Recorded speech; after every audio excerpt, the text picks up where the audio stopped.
એવું છે? બસ હવે આપણે કરી હું હકી.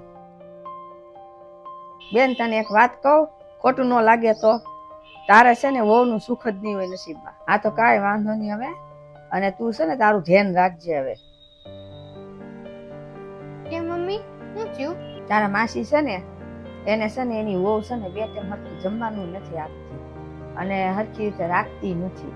હવે એને બે રોટલી ખાવી એમાં એને તડપા આવે છે. મમ્મી માસી તારા બેન થાય છે એટલે વધારે તેના છે મારે કઈ કહેવાય નહીં. તે વાત છેડી છે ને તો હું કહું છું. મમ્મી તું જ વિચાર કર, જ્યારે ભાભી નવા લગ્ન કરીને ઘરમાં આવ્યા હતા ને તો તરત છે ને માસીએ બધી ઘરની જવાબદારી ભાભીને સોંપી દીધી હતી અને બધા કામ ભાભી એકલા કરતા હતા. માસીને એવું ન થયું કે ભાભી નવા છે તો એને કામમાં મદદ કરાવું, પણ નહીં, એને મદદ ન કરાવી. અને ભાભી જ્યારે પ્રેગ્નેન્ટ હતા ને ત્યારે જે છે ને ભાભી શરૂઆતમાં બધા કામ એકલા કરતા હતા અને પછી માસી તે થોડાક સમય પછી છે ને ભાભીને એના પિયરે મોકલી દીધા, એમ કહીને કે આની સેવા મારાથી નહીં થાય. અને જ્યારે ડિલિવરી થઈ ને એ એના પિયરે જ થઈ અને છઠ્ઠી તેના પિયરે તેની થઈ હતી. તો માસીને એવું ન થયું કે ભાભીને ઘરે બોલાવી લઈએ એમ. અને જ્યારે છઠ્ઠી પછી ભાભી ઘરે આવ્યા ને, છોકરું નાનું હતું ને તો એ તે બધા ઘરના કામ છે ને ભાભી જ કરતા હતા. માસીને એક કામમાં મદદ નથી કરાવી. અને મમ્મી મને થોડાક મહિનાઓ પહેલા ભાભી બાથરૂમમાં પડી ગયા હતા, એને કેટલું બધું વાગી ગયું હતું અને ઉપરથી એનો છોકરો નાનો. તો પછી માસીને એવું ન થાય કે છોકરાનું થોડુંક ધ્યાન રાખવું, પણ નહીં, માસીએ તો ઘરના કામે તે ભાભી આગળ કરાવ્યા, છોકરાઓને તે છે ને ભાભીને હાચવવાના. અને પછી થોડાક સમય પછી પાછા એને પિયરે મોકલી દીધા, એમ કહીને કે આના ખર્ચા અમારાથી નહીં ઉઠાવાય, આની સેવા ચાકરી મારાથી નહીં થાય, એમ કહીને પિયરે મોકલી દીધા ભાભીને. હવે તું મને એક વાત કે દર વખતે તો એવું ન હોય ને કે છે ને જે ગઢા હોય મોટા હોય એને જ છે ને વહુ છોકરાની જરૂર પડે. એવું ન બને કે વહુ છોકરાને તે કોઈક વાર છે ને મોટાની જરૂર પડે.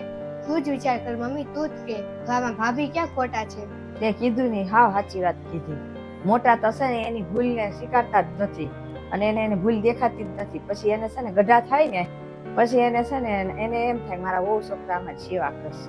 જો તારા માસીએ પેલા આવું ધ્યાન રાખ્યું હોત ને હરખી રીતે તો એને આવા દિવસો ન જોવા પડે. જો તારા માસીએ છે ને વહુનું ધ્યાન રાખ્યું હોત ને, દીકરીની જેમ રાખ્યું હોત ને, માનથી રાખ્યું હોત ને, તો માસીને છે ને આ વારો ન આવે તો માસીને માની જેમ રાખે. મમ્મી તું જે બોલી ને બધું બરાબર બોલી, પણ આ વાત એકલા માસીની નથી.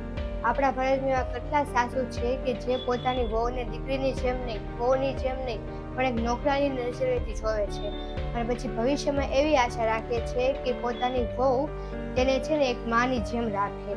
પણ એવું ન થાય, કારણ કે જો સાસુ છે પોતાની વહુને શરૂઆતથી દીકરીની જેમ રાખતા હોત ને તો વહુએ તે છે ને ભવિષ્યમાં એના સાસુને માની જેમ રાખે. પણ અત્યારે એવું નથી થતું. અત્યારે છે ને વહુ એના સાસુના છે ને ખોટા વર્તનના લીધે કાં તો એને સરખી રીતે ધ્યાન નથી રાખતા, કાં તો વૃદ્ધાશ્રમમાં મૂકી આવે છે. એટલે જ આપણા શહેરે બધા વૃદ્ધાશ્રમ જોવા મળે છે.